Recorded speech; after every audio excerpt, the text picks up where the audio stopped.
Merci. Dieu te bénisse.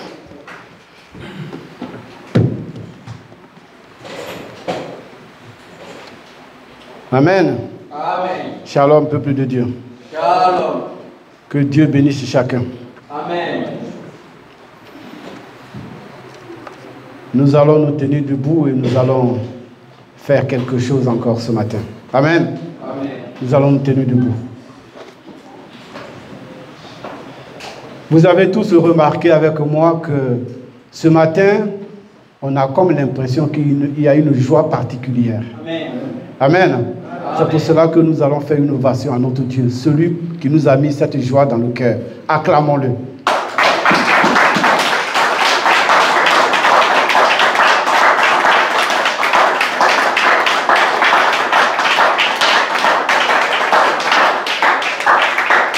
Merci Jésus. Nous allons garder notre position et nous allons l'accueillir. Nous allons lire la parole. Amen. Amen. Nous allons lire dans le livre de Psaumes, le psaume 80, versets 9 à 13. Psaume 80, versets 9 à 13. Qui a fait place devant elle, elle a jeté des racines et rempli la terre. Les montagnes étaient couvertes de son ombre, et ses rameaux étaient comme des cèdres de Dieu. Parole de l'Éternel. Amen. Jusqu'à 13, de 9 à 13. Psaume 80, de 9 à 13. 9 à 13. Amen. Qui a fait place devant elle, Amen. elle a jeté des racines et rempli la terre. Les montagnes étaient couvertes de son ombre, et ses rameaux étaient comme des cèdres de Dieu. Elle entendait ses branches jusqu'à la mer et ses rejetons jusqu'au fleuve. Pourquoi as-tu rompu cette clôture, en sorte que tous les passants la dépouillent? Amen. Nous allons rajouter une lecture, 1 Corinthiens 3, verset 9, verset 8 à 9, pardon. 1 Corinthiens 3, 8, 9. Celui qui plante et celui qui arrose sont égaux. Et chacun recevra sa propre récompense selon son propre travail. Car nous sommes ouvriers avec Dieu, vous êtes les champs de Dieu, l'édifice de Dieu. Amen. Amen. On peut s'asseoir, peuple de Dieu. Merci. Nous sommes dans le royaume de Dieu. Amen. Et dans ce royaume, il y a le roi et il y a son épouse. Et à chaque instant que nous nous retrouvons, nous parlons du roi et son épouse. Ici, l'Éternel nous dit qu'il a arraché une vigne de l'Égypte pour aller la replanter à Canaan. Cette vigne s'est adaptée, elle a fait des racines et elle s'est éparpillée. Mais quand il a arraché cette vigne de la terre de l'Égypte pour l'amener à Canaan, la terre de Canaan était occupée par d'autres plants. Mais qu'est-ce que Dieu fait? Il arrache d'autres plants pour planter lui sa vigne. Humainement, ça nous étonnerait. J'ai mon champ, tu arrives avec tes plants, tes pépinières, tu arraches mes plants et tu plantes les tiens. Mais à la limite, puisque tu m'y as trouvé, c'est mon champ. Mais Dieu, ce champ lui appartenait. Il a laissé juste les autres s'élever un peu, mais il savait pertinemment qu'ils allaient venir planter sa vigne. Et cette vigne, qui c'est cette vigne? On va lire dans le livre de Ésaïe 5, verset 7. Ésaïe 5, verset 7. La ville de l'Éternel des armées, c'est la maison d'Israël. Et les hommes de Juda, c'est les plans qui chérissaient. Ils Amen. avaient espéré de la droiture, et voici du sang versé. De la justice, et voici des cris de détresse. Amen. Amen. Ces plans que notre Dieu a transplantés depuis l'Égypte jusqu'à Canaan, c'est le peuple d'Israël. Dans le monde, Dieu a choisi un peuple. C'est le seul qui connaissait Dieu. Et pour le replanter, Dieu a chassé d'autres peuples sur la terre de Canaan pour installer ses plans.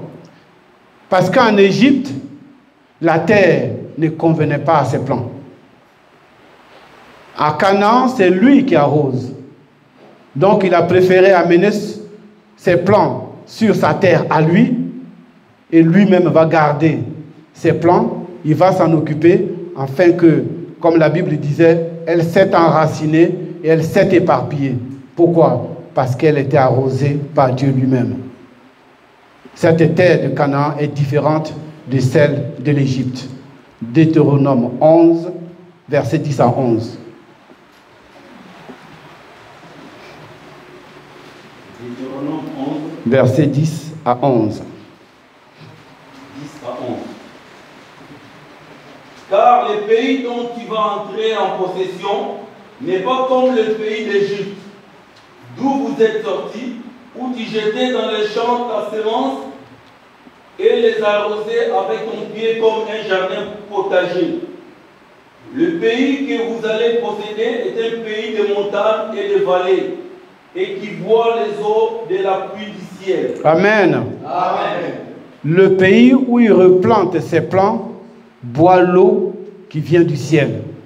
En Égypte, il ne pouvait pas s'occuper de ses plants.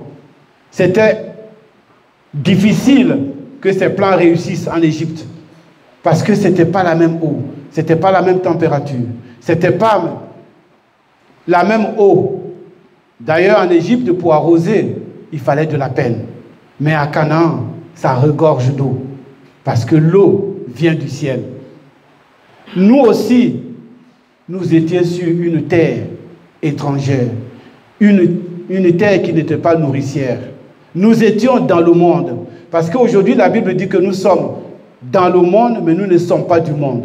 C'est vrai, nous sommes sur la terre, mais nous sommes un peuple à part. Nous sommes là ce matin sur la terre de Dieu et nous sommes venus pour se faire arroser. Parce que nous sommes venus boire l'eau qui vient du ciel. Et c'est ce que Dieu a fait avec Israël quand il a amené de l'Égypte à Canaan. Nous aussi, il nous a sortis de l'Égypte pour nous amener à notre Canaan, le lieu de la parole. Là où nous avons besoin de boire, là où nous venons pour boire.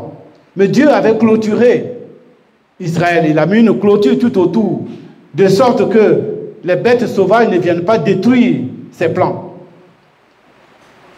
Mais cette clôture que Dieu a mis autour d'Israël, c'était la loi. C'est le seul peuple qui connaissait Dieu, c'est le seul peuple qui avait la loi de Dieu. Donc nous ne connaissions pas Dieu, nous étions perdus, nous étions égarés, nous n'avions pas droit aux promesses. Et Israël seul connaissait Dieu. Donc Israël jouissait de la grâce, de la bonté de Dieu, de l'amour de Dieu, de la grâce et de la gloire de Dieu. Israël était à part. À cause d'Israël, nous n'étions pas connus.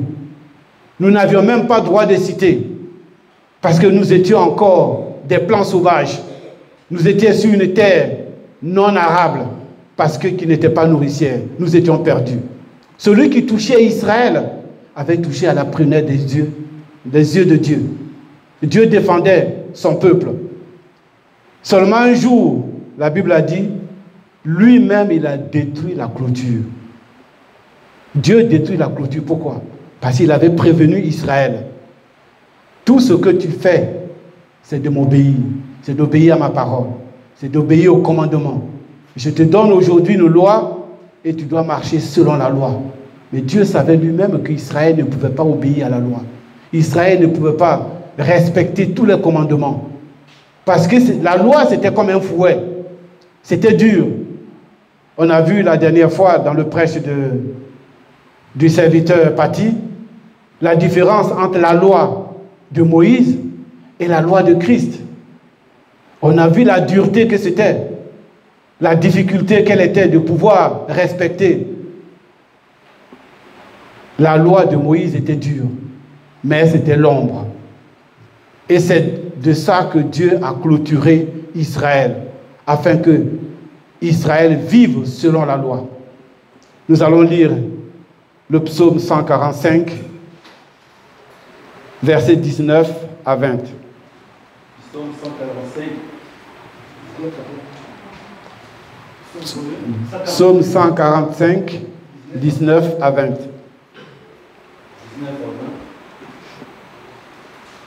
Il accomplit les désirs de ceux qui les craignent. Il entend leurs cris et il les sauve. L'Éternel garde tous ceux qu'il aime et il détruit tous les méchants. Que ma bouche publie la louange de l'Éternel et que toute chair bénisse son saint nom à toujours et à perpétuité. Amen. Amen. L'Éternel s'occupe de ceux qui lui obéissent. Il a choisi un peuple, il lui a donné un territoire, il lui a donné une loi, mais ce peuple n'était pas capable d'obéir à cette loi. Ce peuple n'était pas capable de marcher selon la volonté de Dieu. Et Dieu avait prévenu, celui qui n'obéit pas à ma loi, je le délaisse, je le détruis. Mais c'est ce que Israël a fait. Israël n'a pas obéi. Israël n'a pas respecté la loi de Dieu. Donc Dieu, cette clôture, il était obligé de la détruire, cette clôture, pour laisser Israël à la merci de tout venant, à la merci des animaux sauvages. Israël n'avait plus de soutien. Israël était perdu à la limite, parce que celui-là qui chérissait ses plans, il les a abandonnés aux animaux sauvages. Donc Israël était perdu. Parce qu'ils n'ont pas obéi, et Dieu a rompu la clôture. C'est comme ça, nous aussi, nous avons été clôturés. Notre clôture, c'est l'enseignement. Dieu nous garde. C'est pour cela que nous sommes différents de ceux qui sont dans le monde. Parce qu'avec ce que nous avons, nous marquons la différence entre ceux qui ne connaissent pas Dieu et nous. Donc nous ne sommes pas comme ceux du monde. C'est pour cela que la Bible dit que nous sommes dans le monde, mais nous ne sommes pas du monde. Parce que le monde ne connaît pas la parole de Dieu. Le monde ne connaît pas les lois de Dieu. Le monde ne connaît pas la grâce de Dieu. Le monde ne connaît pas la parole de Dieu. Et nous, nous en avons hérité. Parce qu'il nous l'a donné. Elle nous appartient. Nous allons lire Éphésiens 2, 19 à 20.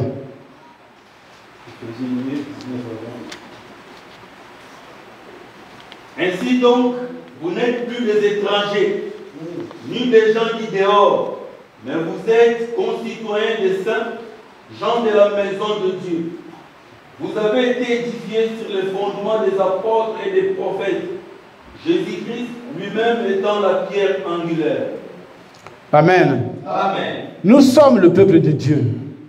Si Israël avait été clôturé, que Dieu a détruit cette clôture, nous, notre clôture, Dieu ne la détruira pas. Parce que le plan de Dieu de détruire la clôture autour d'Israël faisait partie de son plan de rédemption. C'est vrai que Dieu a sanctionné Israël parce qu'il n'a pas obéi à sa parole. Ça, c'est la loi du péché. Celui qui pêche paye le prix. Le salaire du péché, c'est la mort. Donc Israël a payé ce salaire-là. Mais ce n'était pas la seule vraie raison, parce que Dieu savait que dans son plan de rédemption, il a un peuple à part. Il faut qu'il unisse ces deux peuples pour n'en faire qu'un. Salomon avait 1000 femmes, mais Salomon n'avait qu'une seule reine. Donc il avait 300 concubines et 700 femmes, mais toutes faisaient la reine de Saba. Donc Dieu n'a pas plusieurs femmes. Dieu n'a qu'une seule femme. Il prend ceux d'Israël, il prend ceux du monde et il fait une seule femme. Donc il ne pouvait pas garder cette clôture. C'est pour ça qu'à la croix, Dieu, notre Seigneur, Jésus à la croix, il a détruit cette clôture dans son corps, dans sa chair. Il a détruit la loi dans sa chair. Pourquoi? Parce qu'il fallait que le mur qui nous sépare d'Israël tombe. C'est pour ça que la Bible dit le voile s'est déchiré depuis en haut jusqu'en bas. C'était le voile qui faisait la séparation. C'était le mur de séparation. Alors il fallait que ce mur tombe afin que nous ne devenions qu'un seul peuple. C'est pour cela qu'il a rompu cette clôture, qu'il a détruit la clôture pour nous unir à Israël. 1 Corinthiens 3, verset 6. 1 Corinthiens 3, verset 6. J'ai planté, Apollos a arrosé, mais Dieu a fait croître. Amen. Amen. Paul dit qu'il a planté et Apollos a arrosé. Et c'est Dieu qui a fait croître. Les deux, celui qui plante et celui qui arrose, ils étaient en train d'exercer leur ministère. Ce que Dieu leur a donné. Parce que dans le jardin, quand on a mis Adam, il devait s'occuper de la terre. Il devait cultiver et garder. Donc celui qui plante et celui qui arrose, ils font le travail que Dieu leur a donné. Chacun exerce son ministère. Donc celui qui arrose n'est pas plus que celui qui plante, et celui qui plante n'est pas plus que celui qui arrose. Mais c'est celui qui fait croître. Parce que tu peux planter, mais si tes plants n'ont pas poussé, tu auras perdu de la peine. Tu te seras fatigué pour rien. Parce que tu n'as pas récolté à la fin. Or, celui qui plante, c'est dans l'espoir de récolter. Amen. Donc si Dieu ne fait pas croître, la plante, elle est morte. C'est pour cela que quand un serviteur prêche à quelqu'un, que la personne ne comprend pas, il ne faut pas lui en vouloir. Parce que ce n'est pas de sa faute. C'est Dieu qui met en lui le vouloir et le faire. S'il n'y arrive pas, ne le condamne pas. Peut-être qu'il n'est pas fait pour ça. Ou pour l'instant, les yeux de son cœur ne sont pas ouverts pour qu'il comprenne. Parce que sur la route d'Emmaüs, les serviteurs qui étaient avec Jésus, ils le connaissaient. Quand il est revenu et qu'il les a rencontrés sur le chemin, qu'il parlait avec eux, mais ils l'ont écouté pendant 3 ans et demi. Est-ce qu'ils avaient compris? Rien. Ils étaient avec lui, mais ils n'avaient pas compris. Il a fallu qu'il aille avec eux le soir, au souper, qu'il rompe le pain, afin que les yeux de leur cœur s'ouvrent et qu'ils comprennent que c'était celui-là qui était mort, qui est revenu à la vie. C'est là qu'ils l'ont reconnu. Donc, quand les yeux de ton cœur ne sont pas encore ouverts, si tu ne comprends pas, que personne ne t'en veuille. Parce qu'il n'y a qu'un seul qui fait croître. Il n'y a qu'un seul qui ouvre les yeux du cœur afin que tu comprennes. Tu vas recevoir la semence, mais tu ne sauras pas quoi en faire. Parce que de toi-même, tu ne peux pas la faire croître. Il faut qu'il y ait quelqu'un qui fasse croître afin que tu puisses grandir. On va lire Ephésiens 2, verset 13. Ephésiens 2, verset 13. Mais maintenant, en Jésus-Christ, vous qui étiez jadis éloignés, vous avez été rapprochés par le sang de Christ. Amen. Amen. Nous avons été rapprochés par le sang de Christ. Mais c'est la chair et le sang de Christ qui nous réunissent ce matin. C'est pour cela que, pour être arrosés, il a fallu que nous quittions le monde. Aujourd'hui, il y en a qui sont partis en vacances, à part les enfants de Dieu, qui aussi ont besoin de se reposer, qui sont partis. Mais ceux du monde, ils n'ont pas souci de ce que nous faisons ici. Ça ne les intéresse pas. Pourquoi? Parce qu'ils n'ont pas souci du sang et de la chair de Jésus. Ce qui nous réunit, ils ne le savent pas. Ils ne connaissent pas ce qui nous réunit ici. Ils ont d'autres préoccupations. Ils ont un maître qui leur donne ce qu'il faut. Et ça, ils vont courir après. C'est pour ça que la parole nous dit, ne cherchez pas les choses du monde. Parce que les choses du monde, ce sont les païens qui les cherchent. Nous, nous venons pour la chair et le sang. Mais il sait que nous avons faim.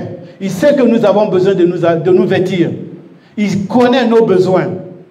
Quand il a demandé à Salomon, après avoir fait les 1000 holocaustes, Il lui demande, qu'est-ce que tu veux? Mais Salomon demande que la sagesse. La sagesse de Dieu pour conduire et juger le peuple de Dieu. Il lui dit, mais tu n'as pas cherché à détruire tes ennemis, tu n'as pas cherché les biens de ce monde. Je te donne ce que tu demandes. L'intelligence, parce que tu as seulement pensé à moi d'abord, mais le reste, je te le donne. C'est pour ça qu'il nous dit de ne pas le chercher. Parce que nous les avons, ces choses de ce monde. Le malin est peut-être prince du monde, mais il a un chef. Quoi qu'il fasse, il a besoin de l'autorisation de celui qui l'a créé. Il faut voir avec Job. Quand il demande, tu as vu mon serviteur Job? Il ne se détournera jamais de ma voix. Oh, c'est parce que tu lui as donné les biens du monde, parce que lui, il ne connaît que ça. Les biens de ce monde. Donc pour lui, en prenant tous les biens à Job, Job allait renier Dieu. Mais Job savait que tout ça, c'était que de la boue, comme Paul l'a dit. Donc il lui a donné l'autorisation, mais il a fallu qu'il ait l'autorisation. C'est pour ça qu'il a mis des limites, comme il a limité la mer. Il lui a dit, tu ne toucheras pas à sa vie. Donc le malin savait qu'il pouvait prendre les biens qui lui appartiennent de ce monde, mais l'âme ne lui appartient pas. Donc il a tout fait avec Job, mais il n'a pas touché à l'âme. Et Job a prouvé qu'il était fils du royaume et il a obéi à la parole. Il a prouvé au malin que lui, il était venu du ciel et qu'il n'était pas de la terre. Et que ce que le diable avait pris, ça ne lui disait rien parce que ça lui appartenait. Mais son âme appartenant à Dieu, il est resté fidèle à Dieu. Donc le prince de ce monde, il fait tout avec ce qui est de la terre. Mais ce qui vient des cieux, cela ne lui appartient pas. Ton âme, ton esprit ne lui appartiennent pas. C'est pour cela que nous ne devons pas les suivre dans ce qu'ils font sur la terre.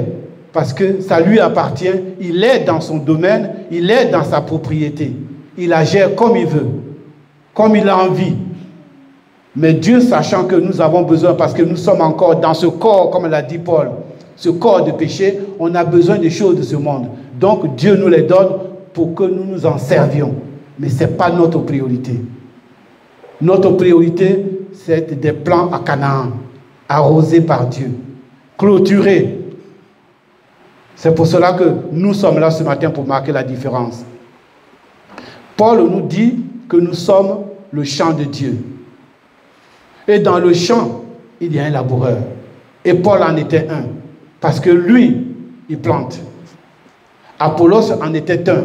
Parce qu'Apollos arrose. Mais le champ de l'église où travaillent les ouvriers, c'est l'église, le champ de Dieu. C'est l'église, le champ de Dieu. Nous sommes le champ de Dieu. Donc les serviteurs sont tous des laboureurs. Ce sont des bœufs qui travaillent. On a déjà vu dans certains endroits où les laboureurs ont des bœufs pour labourer. C'est ce qui était notre Seigneur. Il nous a tirés du monde pour nous amener à lui, à Canaan, le lieu de la parole, pour nous arroser avec cette pluie qui vient du ciel, afin que nous grandissions. À Canaan, la pluie vient du ciel. Nous sommes le jardin que Dieu a clôturé. Cantique des Cantiques 4, verset 12. Cantique des Cantiques 4, verset 12. Verset 12.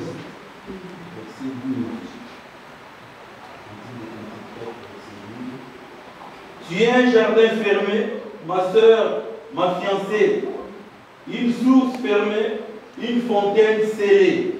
Amen. Nous sommes la fiancée de Dieu, nous sommes fermés. Il nous a clôturés comme il a fait avec Israël. Nous sommes son épouse et il nous garde jalousement. Nous sommes clôturés et notre clôture, c'est la doctrine, c'est l'enseignement des apôtres. C'est ça qui nous rend différents. Parce que beaucoup ne connaissent pas. Aujourd'hui, il y a pas mal d'assemblées. Il y a beaucoup d'assemblées. Mais est-ce que ces assemblées aussi sont véritablement clôturées comme nous le sommes?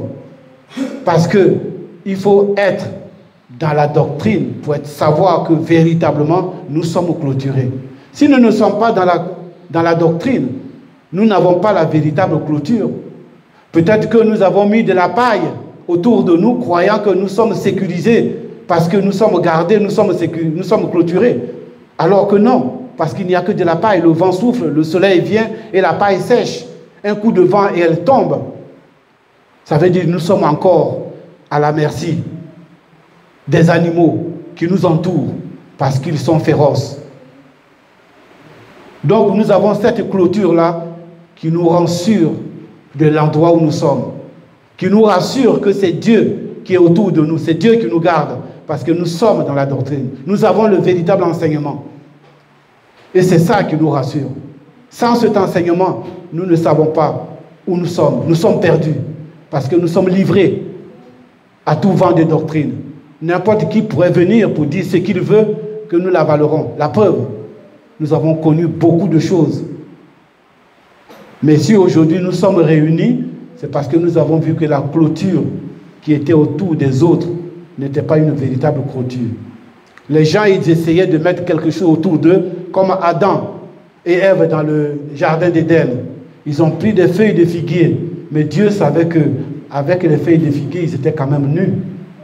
Parce que le soleil allait arriver, la température changeant, les feuilles allaient flétrir et on allait voir toujours leur nudité. Alors qu'est-ce qu'il a fait? Le premier couturier du monde, il leur a fait un vêtement pour les habiller, pour pas qu'ils deviennent nus. Donc quand nous sommes dans d'autres assemblées où ils n'ont pas la doctrine de Christ, ils ne sont pas clôturés. C'est pour cela que nous sommes dans la vraie clôture, nous savons que nous sommes bien protégés. Nous allons lire 1 Corinthiens 9, 9. 1 Corinthiens 9, 9. Car il est écrit dans la loi de Moïse, tu ne me muselleras point le bœuf quand il fout les grains. Dieu se met-il en pain de bœuf? Amen. Amen. Ces bœufs-là, c'est Éphésiens 4, 11. Ceux qui labourent la terre de Dieu, ceux qui travaillent, comme Apollos, comme Paul, celui qui plante, celui qui arrose, ce sont les bœufs. Les Éphésiens 4, 11. C'est pour cela que Dieu, les amis, leur a confié le jardin pour le cultiver et pour le planter. Mais il ne faut pas oublier que celui qui plante et celui qui arrose, il est aussi chargé de garder le jardin. Il doit le surveiller, ne pas le laisser à la merci de tous ceux qui viennent, des animaux féroces qui peuvent venir pour détruire les plants. Donc ils sont aussi gardiens, ils doivent s'en occuper, ils doivent l'entretenir. Il ne faut pas laisser pousser les mauvaises herbes, parce que ça pourrait tuer les plants. Nous voyons dans l'huile de Matthieu, quand Jésus parle de la parabole du semeur, mais c'était la nuit qu'il est venu. Mais si celui qui garde le champ n'est pas prudent, mais même le jour, l'ennemi peut venir semer de la mauvaise herbe. Et il aura de la peine, celui qui garde le champ, pour pouvoir travailler après. C'est pour ça qu'il a besoin de garder ce champ. De surveiller pour enlever les mauvaises herbes à chaque fois que ça commence à pousser. Nous allons lire cela dans Éphésiens 4, 14.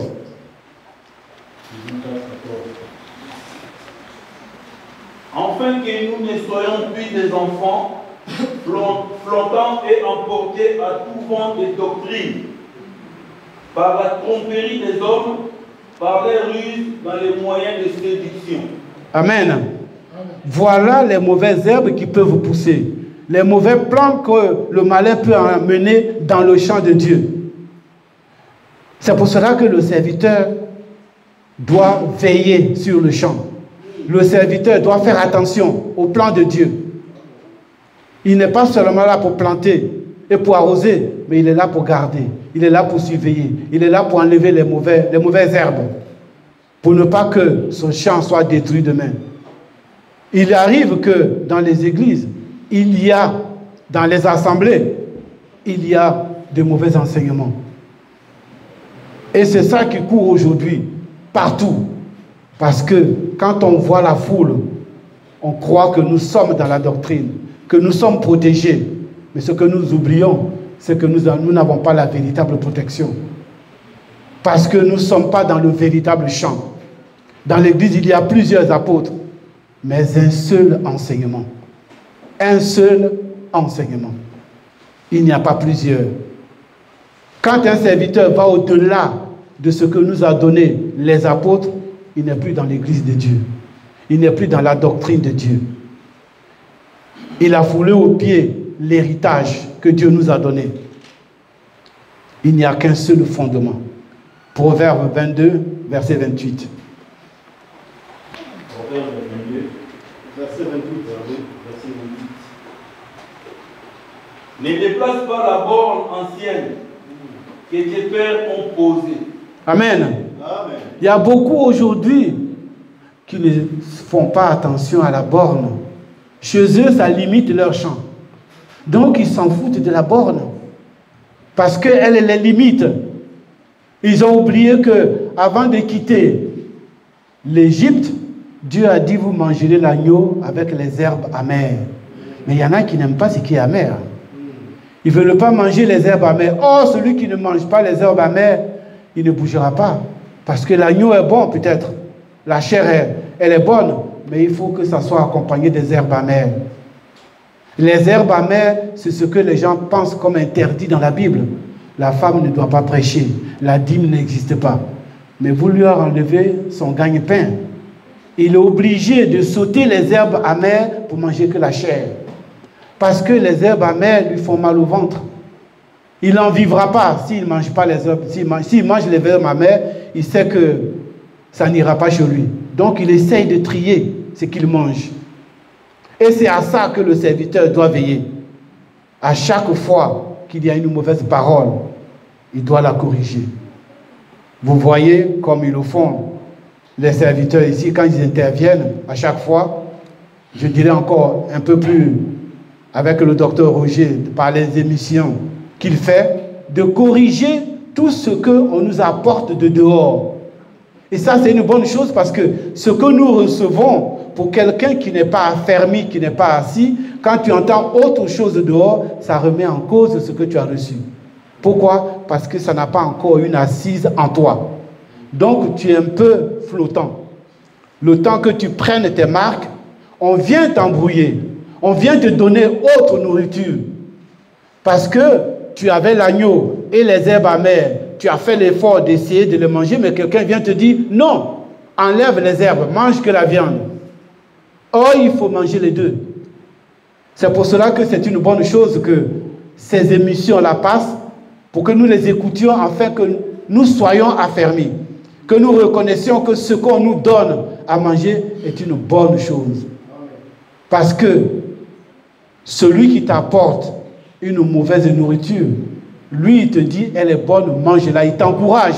Mais il oublie qu'il vient t'empoisonner. Lui, il le sait. Mais toi, tu ne le sais pas. Il t'encourage pour que tu manges. Et ceux qui sont avertis nous disent, non, cette nourriture, j'y ai goûté, elle a failli me tuer. Ne la mange pas. C'est pour nous mettre en garde, pour ne pas tomber dans des pièges, pour ne pas tomber dans des travers, afin que nous ne fassions pas ce que nous voulons. Nous devons nous identifier à la parole. C'est quand tu t'identifies à la parole qu'on t'appelle fils. C'est là que tu deviens le fils de Dieu. Dans notre royaume, notre jour, la lumière ne dure que 12 heures. C'est pour cela que le blé est planté le jour. Parce que la nuit vient vite. Donc il faut planter le blé la journée. Il faut profiter de la lumière pour planter le blé. À cause de ce que nous sommes bien arrosés et bien gardés, notre temps de floraison est long. Nous produisons tous les jours des fruits. Parce que nous sommes plantés au bord de l'eau. Nous sommes bien arrosés. Nous sommes à l'ombre et nous pouvons produire. Ésaïe 58, verset 11. Ésaïe 58, verset 11. L'Éternel sera toujours ton guide. Il rassasiera ton âme dans le lieu aride. Et il redonnera de la vigueur à tes membres.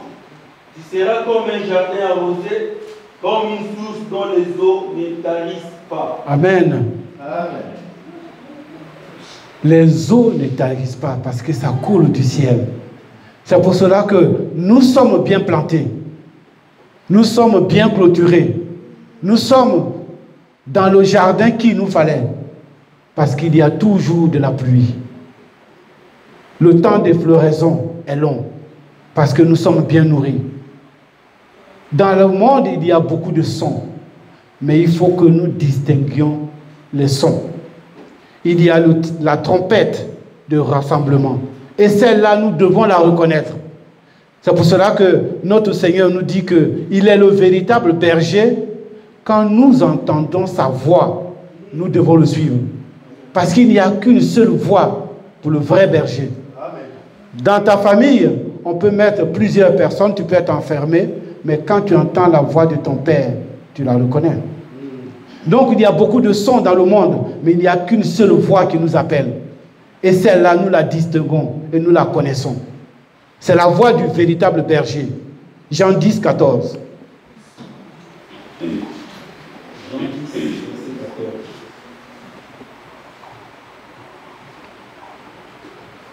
Je connais mes brebis et elles me connaissent. Jean 10, verset 14. Amen. Je connais mes brebis et elles me connaissent. Si le berger te connaît et que la brebis ne connaît pas le berger, c'est que tu n'es pas dans le bon enclos. Parce qu'un autre berger ne viendra pas t'appeler par ton nom. Il essaiera de te faire fuir pour qu'il t'attrape dehors. Mais quand tu entends le berger, tu as une certaine assurance quand tu sors. Parce que tu sais que le maître qui est devant toi, c'est ton guide. C'est le véritable berger. Il ne te laissera pas perdre. Vous êtes une centaine, il vous amène sur la montagne, mais quand il y a une brebis qui se perd, il va la chercher parce qu'il ne veut pas perdre. Ça, c'est le véritable berger. Donc, il y a des sons, mais faisons attention aux sons. Reconnaissons le son du véritable berger. Parce qu'il n'y a que lui pour nous amener dans les vrais pâturages, dans les bons pâturages, là où nous pouvons paître. Notre berger nous appelle à demeurer dans l'enclos pour pas que nous nous perdions. Que personne ne rompe les liens entre lui et nous. Nous ne devons pas devenir Israël terrestre.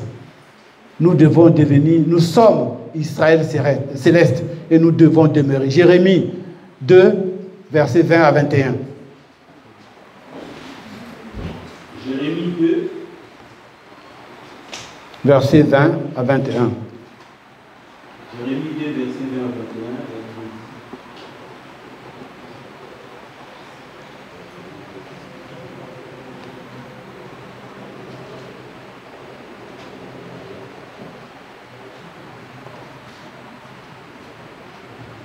Jérémie 2, 21. 20, 21. Je t'avais planté comme une vigne excellente et du meilleur plan. Comment as-tu changé, dégénéré à une vigne étrangère? Amen. Amen. Nous avons été plantés sur la bonne terre. Et nous ne devons plus nous changer en une vigne à détruire. Parce que nous savons que nous sommes bien clôturés, nous sommes bien nourris, nous ne devons pas nous éloigner du berger. Le champ dans lequel nous sommes est un champ qui est arrosé, est un champ nourricier, est une terre nourricière, une bonne terre. Nous ne devons pas rompre les liens entre le berger et nous, parce que c'est lui qui nous conduit. Si nous nous éloignons de lui, nous sommes perdus. Il y a des fauves dans la forêt qui pourraient nous choper en route. Il y a des fauves qui pourraient nous tuer. C'est pour cela qu'il nous met en garde. Ne changez pas, demeurez comme vous êtes, parce que c'est moi qui m'occupe de vous. Ne changez pas. Restez mon peuple, parce que je suis votre Dieu. Et ce matin, nous avons bien fait d'être là. Tu as bien fait d'être là. Parce que ce matin, tu es venu pour être nourri. Tu es venu pour boire. Et je pense que ce matin, Dieu t'en a donné suffisamment, afin que tu repartes le cœur en joie, le cœur réjoui. La joie parfaite en Christ, parce que c'est ce qu'il nous donne. Il nous a fait grâce d'être là ce matin, c'est une bénédiction. On n'a pas regardé au temps, On n'a pas regardé à nos difficultés, mais nous sommes venus parce que nous avons besoin de lui, le berger véritable, qu'il garde chacun de nous. Au nom de Jésus. Amen. Amen.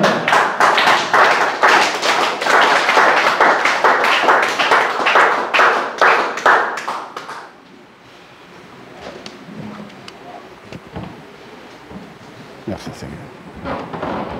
Amen. Amen.